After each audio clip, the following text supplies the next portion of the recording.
जाते हैं वहां डॉल्फिन खूब पाई जाती है। ऐसा नहीं है,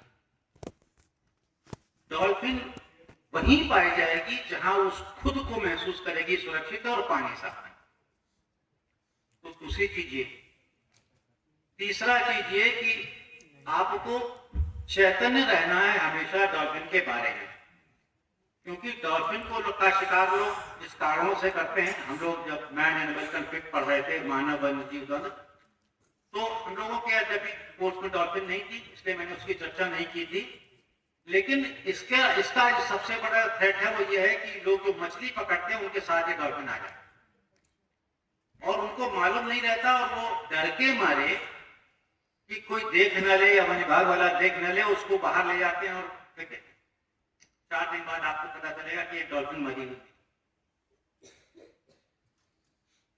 जिस भी क्षेत्र में आप हैं, अगर आपके क्षेत्र में डॉल्फिन पाई जा रही है तो कृपा करके लोगों को ये अवेयर करवाइए कि डॉल्फिन अगर धोखे से आपके जाल में आती है तो उसको जाल काट करके मछली को पानी में डॉल्फिन को रिलीज कर।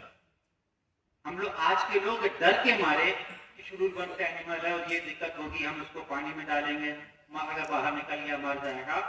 तो बहुत सारे लोग इसको मरने दे रहे हैं लेकिन दोबारा पानी में नहीं डाल रहे। कितना फर्क पड़ेगा? ऐसा नहीं है, क्योंकि उसका जो फंसता है वो पूतन के साथ थोड़ा सा आगे का पोर्शन खाता था, जाल इतना बड़ा नहीं होता। अगर उतने पोर्शन को जाल को काट करके मछली को दोबारा पानी में रिलीज कर दे तो ये लोग जाल फिर बुन लेते हैं मछुआरे। और एक बात और, ये कभी मत सोचिए कि ये जितने मछुआरे हैं, जितने नदी के किनारे जो लोग काम करने वाले हैं, ये पैदाइशी शिकारी हैं। इनको ये कुछ तो 1-2% तो ऐसे हो सकते हैं जो शिकार के लिए या इसका काम के लिए इस्तेमाल करें, लेकिन अधिकांश अगर ये मरती हैं तो इसलिए मरती हैं कि जाल में जबरदस्ती फंस गए, या कभी कभी कुछ ऐसे लोग हैं जो इसके मीट को तेल के लिए इस्तेमाल करते हैं, वो अपनी जगह बात है, लेकिन अधिकांश लोग इसका शिकार नहीं करते। मरने का जो सबसे बड़ा कारण है, तो अवेयरनेस आपको इसके बारे में जाननी जरूरी है। क्या आप जाकर बताएंगे? क्योंकि कई बार गणना करने के बाद भी जब आपकी यह जिम्मेदारी होगी कि आप इस डॉल्फिन को बचाएं, तो सबसे बड़ा अस्त्र आपके पास है डॉल्फिन बचाने का, वो है अवेयरनेस प्रोग्राम। गांव के लोगों को, गांव के आसपास के लोगों को, ऐसे क्षेत्रों में जहां ये डॉल्फिन पाई जा रही है वहां के लोगों को मोटिवेट करिए, समझाइए। पोस्टर्स के माध्यम से समझा सकते हैं, चर्चा कर सकते हैं, छोटे छोटे मीटिंग्स कर सकते हैं और उनको बता सकते हैं कि आप डॉल्फिन को कैसे बचाना है। एक और छोटा काम है, बात बहुत उसमें, जिन घाटों के किनारे डॉल्फिन पाई जाती है, अगर आप वहां पर वहां के मछुआरों को, वहां के लोगों को जो नदी पार करा रहे हैं, उनको आप अवेयर करवा रहे हैं, तो आपके बड़े काम के होते हैं। बहुत पहले wild life institute of India ने डॉल्फिन मित्र नाम की एक योजना बनानी शुरू कर दी। मुझे नहीं मालूम वो क्या है, लेकिन अधिकांश जगहों पर ये काम नहीं कर रही है।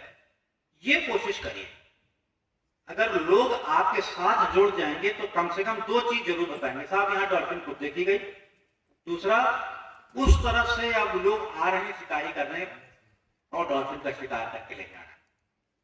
तो आप अपने दोस्त बनाइए और दोस्त बनाने के बाद उनको अवेयर करिए, तो डॉल्फिन बचाने का काम करिए। जहां तक गणना की बात है, 2009 में भी गणना हुई, 2012 में भी हुई, 2013 में भी हुई, और तो उत्तर प्रदेश सरकार के द्वारा अपना इनिशिएटिव था, तो गवर्नमेंट ऑफ इंडिया स्टेट में ज्यादा नहीं काम करेगी। अब भारत सरकार एक प्रोजेक्ट के तहत इसको लेके आ रही है। लेकिन हम लोगों की या एज फॉरेस्टर उत्तर प्रदेश में आपकी जिम्मेदारी है कि आप लोग कम से कम यहाँ पर सीखिए, और जब आपके क्षेत्र में जाए या जब आप जाएं तो गणना हो या ना हो, डॉल्फिन बचाने के लिए मन से जुड़ जाए।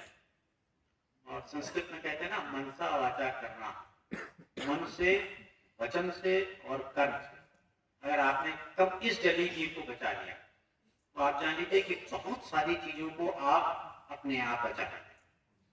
और ये हमारी आज की जरूरत है। ये केवल ये नहीं, भारत सरकार का कार्यक्रम ही नहीं, भारत सरकार का कार्यक्रम बहुत सारे चलते रहते हैं, लेकिन ये एक ऐसा कार्यक्रम है जिसको कि आपको इसकी जरूरत है कि आपको नदियों की जरूरत है, आपके क्लाइमेट को इसकी जरूरत है, आपको जरूरत है, उन लोगों को जरूरत है जो उसके आसपास रह रहे हैं। तो मेरा ये मानना है कि इसको आप ढंग से समझिए, देखिए, पहचानिए, क्योंकि ज्यादा से ज्यादा 10 सेकंड या 12 सेकंड, 12-15 सेकंड के लिए वो ऊपर आती है, सांस लेती है और फिर चली जाती है। उतने ही समय में आपको डॉल्फिन को पहचानना है, उतने ही समय में आपको गिनना है, और वो डॉल्फिन ऐसा तो नहीं है कि आपकी नाव चली जा रही है दोबारा डुप्लीकेसी में आ रही है, ये भी जानना है।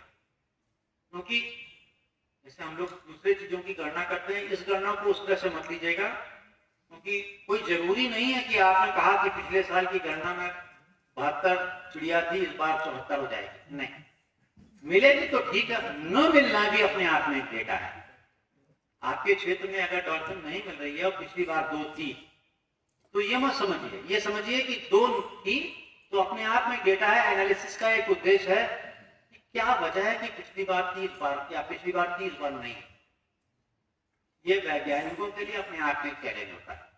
आपका जो सही डेटा है, आप जो ले रहे हो, वो लोगों को एनालाइज करने में और उसके बाद एक रिजल्ट ओरिएंटेड रिजल्ट, मतलब प्रॉपर एनालाइज्ड रिजल्ट देने के लिए बाध्य करता है। मैं कह रहा हूं बाध्य करता है, क्योंकि आपका ही बेसिक डेटा है जिससे ये कुछ न कुछ कंक्लूजन ड्रॉ करेंगे। ठीक से समझ लीजिए, बढ़िया चीज है, समझिए, जानिए। मुझे लगता है कि जिस डिवीजन में आप काम कर रहे हैं, उस डिवीजन में अगर गंगा नदी के किनारे है, मुझे लगता है बिजनौर से लेकर बलिया तक, वहां पर जितने अपने माय ट्रेनिंग हैं, जब यहाँ से जाएंगे और जब कभी देखेंगे तो इस ज्ञान का उपयोग करेंगे। ये लोग, मैंने अभी बाहर बात कर रहे थे, ये लोग आपको बहुत सारी चीजें पेन ड्राइव में देंगे। मैं रिक्वेस्ट भी करूंगा कि जो आप कह रहे हैं उनको कम से कम पेन ड्राइव में या सॉफ्ट कॉपी उपलब्ध कराएं।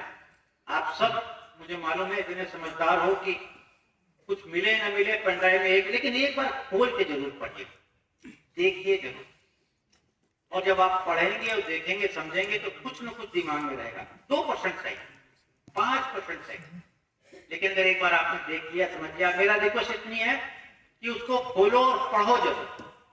जो यहाँ देख रहे हैं, सुन रहे हैं, उसको जब इन्होंने अपने आप को देंगे तो उसको पढ़िए, जरूर समझिए और उसका लाभ